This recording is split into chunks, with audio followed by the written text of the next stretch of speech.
Dear students, आज मैं आप लोगों को डायरेक्ट इनडायरेक्ट पढ़ाने जा रहा हूं। और डायरेक्ट इनडायरेक्ट जो मैं पढ़ाने जा रहा हूं उसमें रिपोर्टेड स्पीच इंट्रोगेटिव सेंटेंस का होगा। आइए देखते हैं कैसे। तो जहाँ तक इंट्रोगेटिव सेंटेंस का सवाल है तो ये दो प्रकार के होते हैं। नंबर एक, yes no type interrogative sentence, और एक होता है what type interrogative sentence. Yes no type कौन होते हैं? जिसकी शुरुआत हेल्पिंग वर्ब से होती है। हेल्पिंग वर्ब से स्टार्ट होने वाले interrogative sentence yes no type कहलाते हैं, और क्वेश्चन वर्ड से स्टार्ट होने वाले जो सेंटेंस हैं वो व्हाट टाइप कहलाते हैं। तो dear students, we are going to learn the rules based on yes no type. तो जब रिपोर्टेड स्पीच की शुरुआत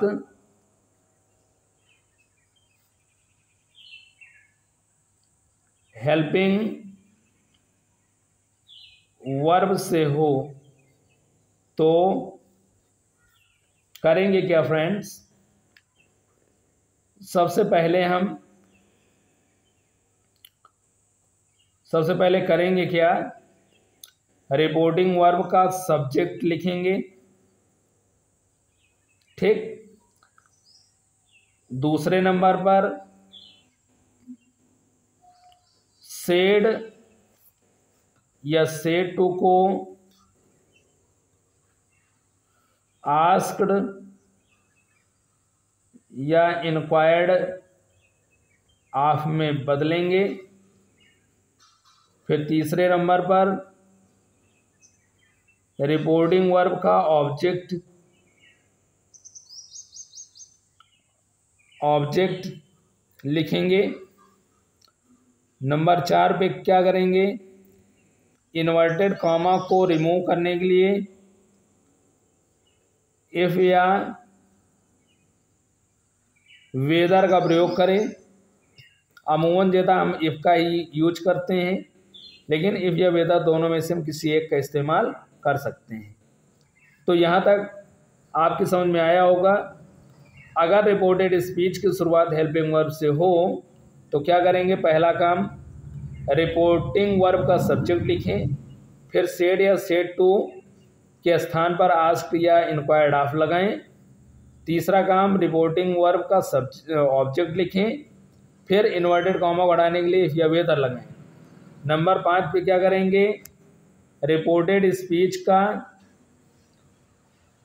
सब्जेक्ट लिखें, और वो भी प्रोनाउन परिवर्तन के साथ। आई होप क्लियर हो रहा है। नेक्स्ट, टेंस का परिवर्तन टेंस का परिवर्तन करें। टेंस के परिवर्तन के बाद एक और परिवर्तन है, क्या फ्रेंड्स? निकटता सूचक शब्दों का परिवर्तन। निकटता सूचक शब्दों का परिवर्तन वही दिस को दैट में, दिस को दोज में, हियर को देयर में, नाउ को देन में, ये सब करना है टुडे को दैट डे में। तो ये हो गया। और एक जो महत्वपूर्ण परिवर्तन है फ्रेंड्स, क्वेश्चन मार्क की जगह फुल स्टॉप का प्रयोग करेंगे। आपको मालूम होना चाहिए कि जब हम डायरेक्ट स्पीच का जो सेंटेंस है वो इंट्रोगेटिव में ज़रूर होता है, लेकिन इनडायरेक्ट स्पीच में बदलते समय वो पॉजिटिव सेंटेंस में हो जाता है। क्लियर है? आइए देखते हैं। जैसे हम ये कहते हैं Ram said to Kiran, do you like me. यहाँ पे आप देख सकते हैं ये है आपका डायरेक्ट स्पीच फ्रेंड्स, और यहाँ पे डायरेक्ट स्पीच में ये है आपका रिपोर्टेड स्पीच। रिपोर्टेड स्पीच की शुरुआत हुई है हेल्पिंग वर्ब से।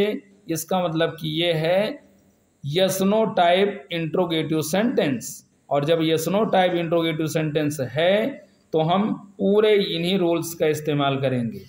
तो आइए अब इन रूल्स को हम यहाँ पर यूज करते हैं। तो सबसे पहले क्या है, रिपोर्टिंग वर्ब का सब्जेक्ट। रिपोर्टिंग वर्ब कहाँ पे है, यस। सेड टू, ये है आपका रिपोर्टिंग वर्ब, इसका सब्जेक्ट है फ्रेंड्स राम, तो हमने कर दिया राम।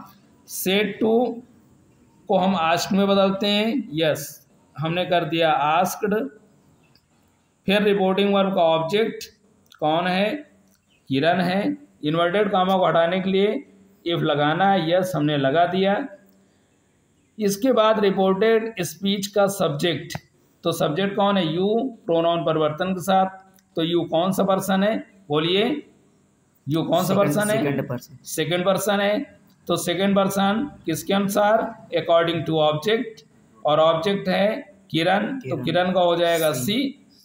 अब देखिए, चूंकि मैंने आपको बताया था कि जब इंट्रोगेटिव सेंटेंस में आपका रिपोर्टेड स्पीच होता है, लेकिन जब हम चेंज करते हैं इनडायरेक्ट स्पीच में तो पॉजिटिव हो जाता है।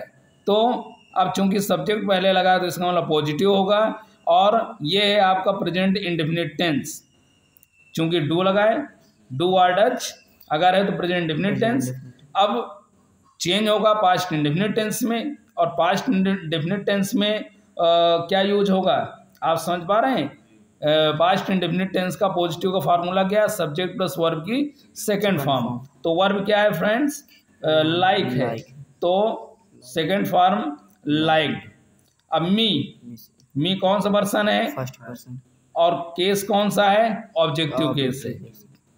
फर्स्ट पर्सन सब्जेक्ट के अनुसार, और राम है, और किसी लड़के का ऑब्जेक्टिव केस क्या होगा, हिम होता है। तो आई होप ये था आपका पहला interrogative sentence based yes no type based rule, जो आपकी समझ में आया होगा। और एक बार में अगर ना क्लियर हो तो आप 2 बार वीडियो को ज़रूर देखेंगे तो निश्चित तौर पे समझ में आ जाएगा। बहुत बहुत धन्यवाद। जय हिंद।